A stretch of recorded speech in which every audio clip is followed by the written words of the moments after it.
تھے، روم کے عیسائیوں نے گرفتار کر لیا، 1000 آدمی نے مل کے پکڑا، گرفتار نہیں ہوتے تھے صحابی، 1000 آدمی نے گھیرا ڈالا، گرفتار کر کے لے گئے۔ اور جب بادشاہ کے سامنے گئے تو وزیر کہنے لگا بادشاہ بندہ بڑے کام کا ہے، اگر ہمارے قابو آ گیا تو فائدہ دے گا۔ صحابی ہیں حضرت عبداللہ بن حذافہ، حضرت فاروق اعظم کا زمانہ ہے، اگر قابو آ گیا تو فائدہ دے گا۔ بادشاہ کہنے لگا کیوں، کیا خوبی ہے؟ کہنے لگے ہم 1000 آدمی تھے، یہ اکیلا قابو نہیں آ رہا تھا، 1000 آدمی تھے، اگر ہماری فوج میں شامل ہو گیا تو بہت بڑا جرنیل ملے گا۔ بادشاہ کہنے لگا کوئی مسئلہ نہیں، 2-3 چیزیں ہوتی ہیں بندے کو خریدنے کے لیے، خرید لیتے ہیں۔ بادشاہ کہنے لگا عبداللہ جتنی دولت تجھے چاہیے میں تجھے دے دیتا ہوں، میرے لشکر میں آ جا، معاذ اللہ اسلام چھوڑ دے۔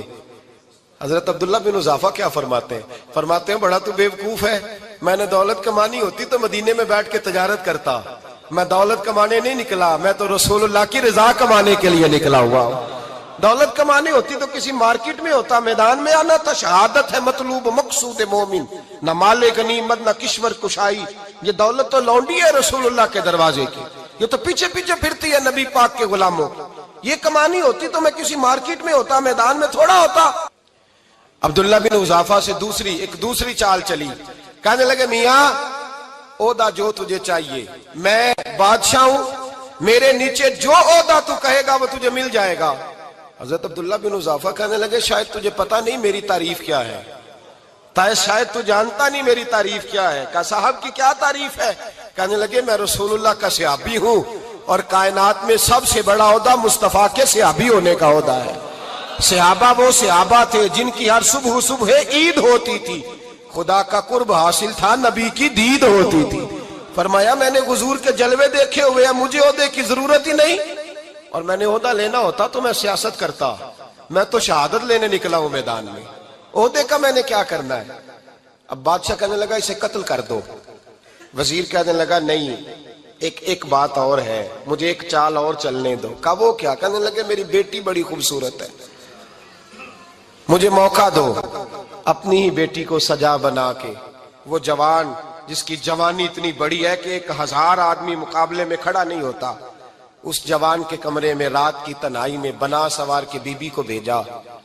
وہ بی بی کہتی ہے میں ساری رات بن سور کے اس صحابی کے کمرے میں بیٹھی رہی، لیکن یہ کیا شخص تھا، ساری رات ہی مصلے پہ بیٹھا رہا، ساری رات ہی، کچھ دیر تھک جاتا تو یہ کریم رسول پہ درود پڑھنا شروع کر دیتا۔ بی بی کہتی ہے سحری ہو گئی تو میں نے چھو کے دیکھا کہ انسان ہے کہ جن ہے، یہ بندہ ہے کہ فرشتہ ہے، چھو کے دیکھا۔ کہنے لگے پیچھے ہٹ جا، میں نے کہا میں نے تو سنا تھا تو 1000 کے مقابلے میں ہے اور تو اتنا بے حس ہے کہ بنی سوری دلہن بیٹھی ہے، تو نے نظر نہیں کی؟ عبداللہ بن حذافہ، بی بی کہتی ہے نظر پھر نہیں اٹھائی، نظر پھر جھکی ہوئی ہے۔ کہنے لگے بی بی میں مجبور ہوں، اب میرے اوپر کوئی حسن نہیں چلتا، میں نے جلوہ بدوحا کا دیدار کیا ہوا ہے، اب میری نگاہوں میں جچتا نہیں کوئی، اس لیے کہ جیسے میرے سرکار ہے ایسا نہیں کوئی۔ کبھی بھی اب نہیں کسی کا میرے اوپر جادو چلتا، میں نے مصطفیٰ کو، اور کہا ذرا پیچھے ہٹ کے بیٹھ، مجھے میرے رسول نے غیر محرم سے بچنے کا حکم دیا ہے، ذرا پیچھے ہٹ کے بیٹھ۔ سحری کا وقت تھا، وہ بی بی کہتی ہے اس نوجوان کے جملے میرا سینہ چیر گئے، کلیجہ پھٹ گیا، چیخ نکلی، میں کفر کے عالم میں روئی۔ میں نے کہا مجھے بتا تو صحیح، آخر یہ جذبہ کہاں سے ملتا ہے، آخر یہ روشنی تو میں نے دیکھی نہیں، کہاں سے آتی ہے؟ ایک میرا باپ ہے جو بنا سور کے مجھے تیرے کمرے میں چھوڑ گیا، بتلا یہ کہاں سے کیف آتے ہیں؟ تو عبداللہ بن حذافہ کہنے لگے اگر کیف لینا ہے تو تو بھی میرے مصطفیٰ کا کلمہ پڑھ جا، آجا دروازہ رسول پہ جھک جا، مل جائے گا۔ سویرے دروازے پہ باپ آیا بیٹی سے رزلٹ لینے، دروازہ کھولا تو بیٹی نقاب پہنے باہر آئی، باپ کہنے لگا کیا بلا؟ کہنے لگی پیچھے ہٹ جا، تو غیر محرم ہے، کافر ہے، میں مسلمان ہوں۔ اس نے کہا کیا ہوا؟ کہنے لگی تیرے جیسے کو باپ کہوں، تیرے جیسے کو جو مجھے استعمال کر رہا تھا، میں تجھے باپ نہیں مانتی، میں اب رسول والی ہو گئی ہوں، میں حضرت فاطمہ کی کنیزہ ہو گئی ہوں، میں اب نبی کریم کی خادمہ ہوں، خبردار میرے قریب نہ آنا۔ یہ دعو بھی ناکام ہوا۔ اب حضرت عبداللہ بن حذافہ کے سامنے موت کھڑی کی، ایک کڑا میں تیل گرم کیا، کہنے لگے تجھے اس میں جلایا جائے گا۔ حضرت عبداللہ بن حذافہ رضی اللہ تعالیٰ عنہ جب جلنے کے قریب ہوئے تو رونے لگے۔ روم کا بادشاہ کہنے لگا شاید ڈر گیا ہے، کہنے لگے اب سمجھ آئی ہے، اب تجھے پتا چلا ہے، چلا آ جا۔ حضرت عبداللہ بن حذافہ کہنے لگے تو کافر ہے، تیری کافروں والی سوچ ہے، اس لیے نہیں رویا کہ موت سے ڈر گیا ہوں، میں تو اس لیے رویا ہوں کہ ایک جان ہے، وہ نبی پاک پہ قربان ہو رہی ہے، کاش رب مجھے 1000 جان دیتا، میں ساری مصطفیٰ پہ قربان کر دیتا۔ فاضل بریلوی فرماتے ہیں کروں تیرے نام پہ جاں فدا، نہ بس ایک جاں 2 جہاں فدا، اور میرا 2 جہاں سے بھی نہیں جی بھرا، میں کروں کیا کہ کروڑوں جہاں نہیں۔ اور میاں صاحب فرماتے ہیں وہ کچا رنگ للاری والا جیڑا چڑھدا لیندا رہندا، اے عشق تیرے دا رنگ محمد چڑھ جائے پھر نہیں لیندا، عشق تیرے دا رنگ محمد چڑھ جائے پھر اے نہیں لیندا۔ میرے بھائی وہ روم کا بادشاہ کہنے لگا دنیا میں نے بھی بڑی دیکھی ہے، پر جیسے پاک صاف مصطفیٰ کے غلام دیکھے ایسا میں نے کوئی نہیں دیکھا۔ او بھائیو، نظر پاک ہو، روح پاک ہو، مزاج پاک ہو، پھر انسان بڑے بڑے کام کرتا ہے، پھر وہ مہمات کو سر کرتا ہے، پھر وہ صرف ایک گھر کے لیے نہیں، وہ ملت کے لیے فائدہ مند ہوتا ہے، پھر وہ گھرانوں کو لے کر چلتا ہے، پھر وہ بڑے بڑے معاشرے تشکیل دیتا ہے۔ میرے رسول کریم صلی اللہ علیہ وسلم نے پاک صاف ذہن کے لوگ تیار کیے۔ حضرت مرثد فرماتے ہیں میں ایک عورت پہ عاشق تھا، جب کلمہ پڑھا نبی پاک نے میری پشت پہ ہاتھ پھیرا، میں نے کہا حضور کوئی نصیحت؟ نبی پاک نے فرمایا نظر کو پاک رکھنا۔ آپ فرماتے ہیں عورتیں میرے پیچھے بھاگا کرتی تھیں اور مجھے کہا کرتی تھی اب تو دیکھتا کیوں نہیں؟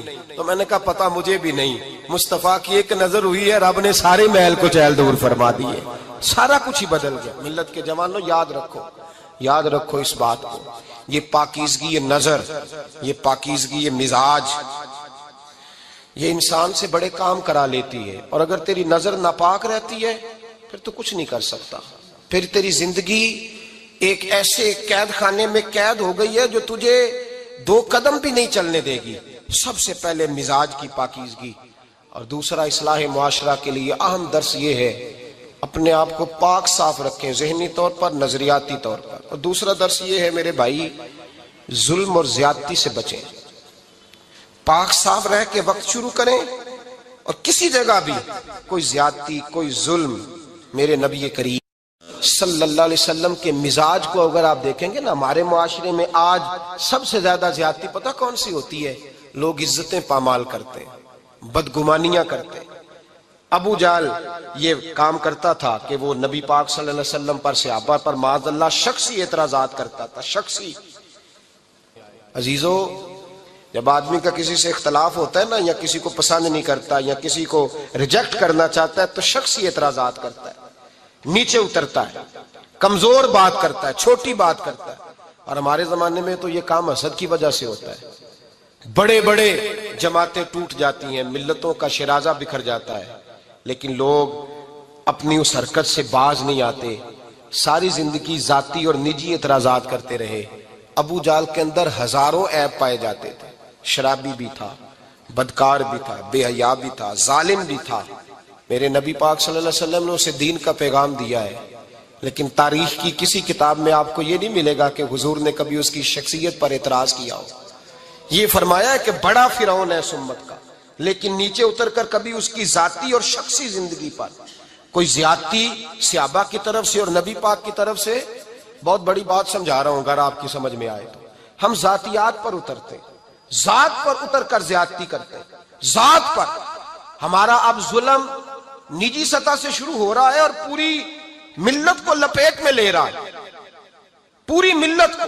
چھوٹی چھوٹی زیادتی ہیں جو پورے معاشرے کو اپنی لپیٹ